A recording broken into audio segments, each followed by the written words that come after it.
Hello and welcome to this quick walkthrough of the ChordScape interface. My name is Lyndon Mulcahy Parker and I'm part of the team that developed ChordScape. When you buy and install ChordScape, you'll find a folder containing these four things, 3 folders and 1 instrument. If you drag the instrument into Kontakt, ChordScape will immediately begin to play. ChordScape always starts playing whenever you load the instrument, or whenever you change snapshots, or whenever your DAW transport starts, if you're in your DAW, or if you're standalone, whenever you start playback. You can stop ChordScape by obviously pressing stop here when you're in standalone, but here I am currently using Reaper, which is rolling along nicely, so if I just press stop, ChordScape will stop. I press play again and it will restart. Okay, that's a bit. ChordScape has 4 channels with 4 sources, 1, 2, 3 and 4, each with a different color. And you can modify and change these in all sorts of different ways. So let's take a look at just one channel and I'll mute the others so we can hear what the effects are. Whilst we're talking about mute, there's key switches down here for mute. You can turn mute on and off for each of the channels.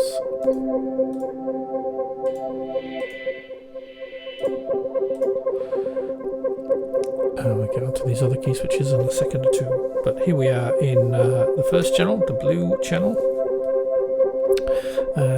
And the first thing you can do is change the sound source. There are 200 different sound sources in ChordScape, all of which have been custom made to work in the instrument, and all of which we think sound great. Click on this button and you'll see the source browser. It tells you which channel you're changing, and it shows you that there are in fact 13 different categories of sounds, and we'll highlight for you which is the current category for this source. You want to look at the blue one, so you'll see it's currently in C major and identifies the actual sound itself that's being used. You can move one row at a time through the list, or you can move one screen at a time through the list in each case. Let's go change this to something atonal and wait a few seconds, and ChordScape will begin to play that sound. Obviously the other colours get represented in turn when you're showing those ones, and you can choose those ones. And if we go back to C major, maybe back to chord arch, which is quite a nice sound for what we're trying to do. Under the sound itself, there are 4 controls that manage the filter, or 6 controls really, but who's counting? Clearly not me.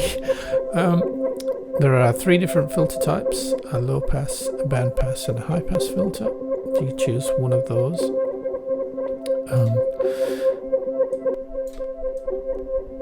The filters are classic ladder style filters, so they're self-resonating.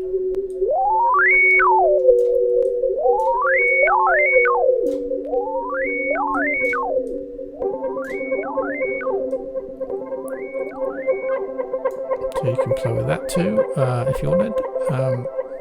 Below that is an LFO dedicated to the filter frequency. So turn that on.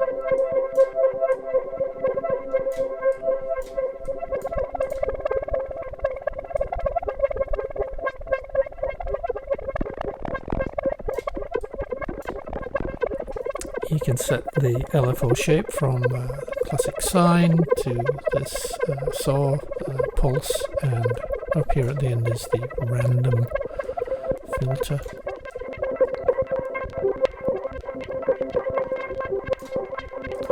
Let's go back here. I'll turn that off for now. Don't want it to get in the way of what we're trying to do, which is just demo the route through here.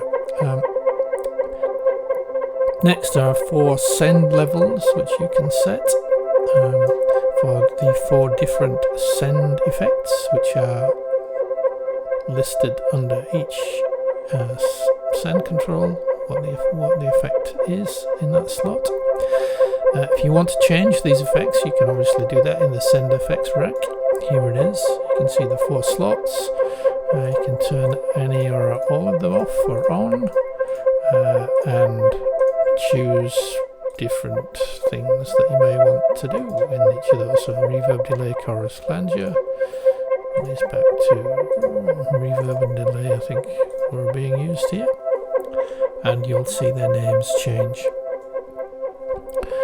Below that are a set of controls that are managed by this group lock, and we'll talk about that in a second. But there's a gain setting, pan, pitch change, which is a fairly wide brief, and wow and flutter controls, which manage the amount of tape like wow and flutter that you have in each channel. If you control click on pan, it will shift back to the middle. Control click on pitch, it will move back to the middle. Control click on the gain, it will set it to 0 dB, or there's a sort of unity gain for that. Control click on wow and flutter, and it'll just turn it off. Not really much use. The pitch setting also has another alternative way of clicking on it. As you will see down here at the bottom, every time you change, if we could change the pan, click that back in the middle, it will say channel 1 pan centered. Here we are with pitch. It would be really nice to be able to not only do this kind of very fine-grained change. Here I've got it up at 12.96 semitones, but if I alt-click, it will flip to the nearest semitones. So I can be, if I'm trying to get maybe 4 semitones, to get as far as 3.6, click on that and it will move to 4. So it's just a way to get you to the nearest semitone. Below these are, group lock, yes. If you turn on group lock,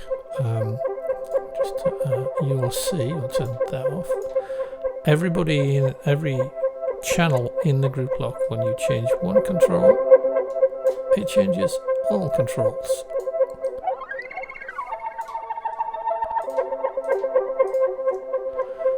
So you can add controls in or take them out, it's up to you what you want to do about that. Below that is a whole bunch of stuff to deal with the kind of tape emulation that's going on. You can choose the decade that you want the tape to come from, so it's more and more degraded, essentially losing more and more high end, basically. And the tape type from metal all the way ferro plus through ferro. Next comes repitch, which is again a lock based system, so a lot like the group lock. You can add different channels in to the repitch group. I'll just place this one in, and you can use these key switches to move the pitch of the sound up or down semitones.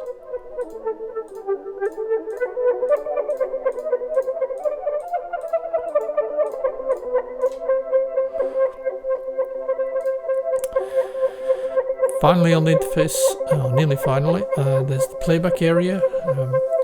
ChordScape, you can either use a smooth or a complex playback mechanism. Smooth, it will take fairly evenly distributed, evenly sized grains across the interface, across the sound, sorry, and you'll get a kind of consistent feel. complex, depending on the level of complexity you set, will choose a more or slightly less random and slightly different sized grain that it plays back. It adds often some complexity into the sound, but not huge amounts, not to be too over the top about it, basically. Okay, so we were talking about pitch a second ago, and if we go to the sequencer, what we see here is the pitch sequencer, which is 4 different sequencers, one for each source. You can add them in for when you're playing back, or turn them on or turn them off. We'll just leave source 1 on for the moment. And if we press play, it will move through the sequence, changing the pitch of the sound.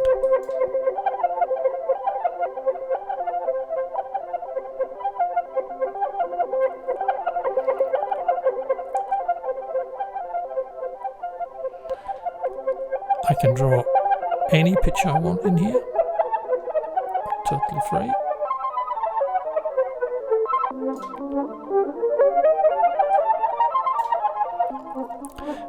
But if I want it to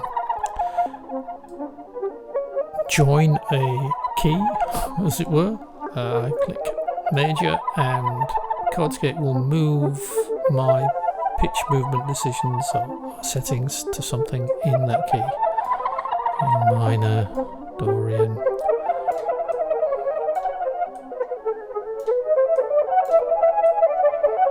Lydian, Mixolydian, Phrygian.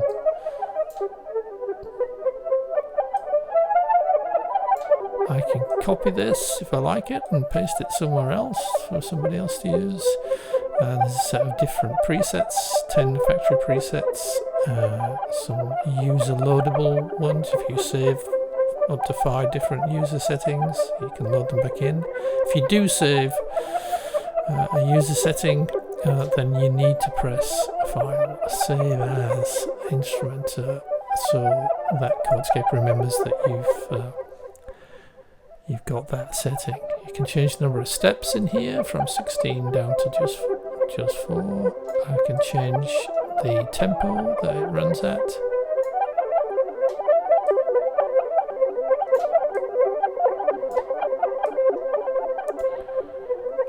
The tempo is relative to either in standalone, the tempo set in the master editor, or in running in a DAW as we are here, relative to the tempo being set by the DAW itself. So you can change tempo in your song and ChordScape will keep up, basically. That just leaves one other area to look at, which are these little sine wave type buttons. These are the dedicated modulators for each control. Each control has its own dedicated modulator. If we click on this one, we'll see the one for channel 1's filter frequency. I can change the number of steps all the way up to 128 in here for this.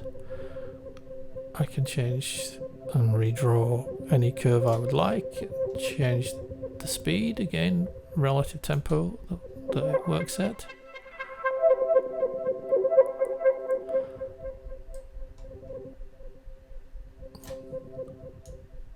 I can set them all the same and then add some random add or remove amount in, and whilst it seems the same, it's actually modulating it, interestingly.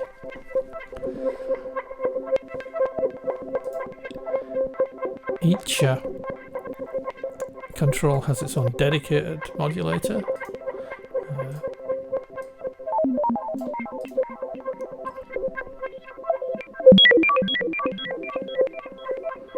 Including a whole bunch of ones for the sends. Pan. We'll do some for pitch too if we would like.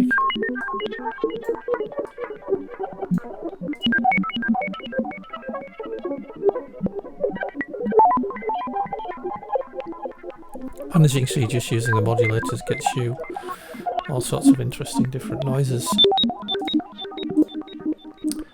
as I said, maybe I didn't say, but there are certainly over 200 really great snapshots. Just choose one, and ChordScape will load and use it.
There's an init initializing preset, snapshot 2 that mutes everybody and loads this atonal sound.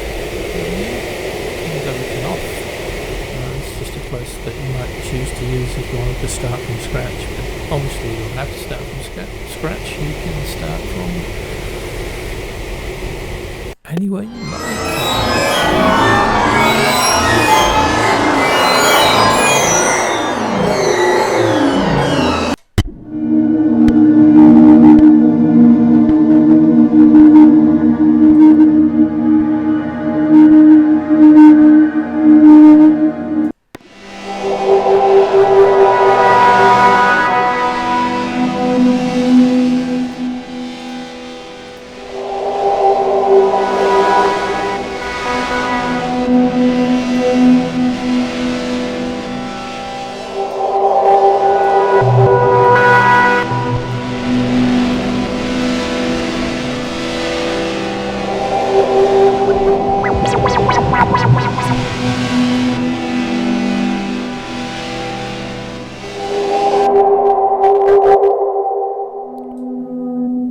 Okay, hope you have fun with it.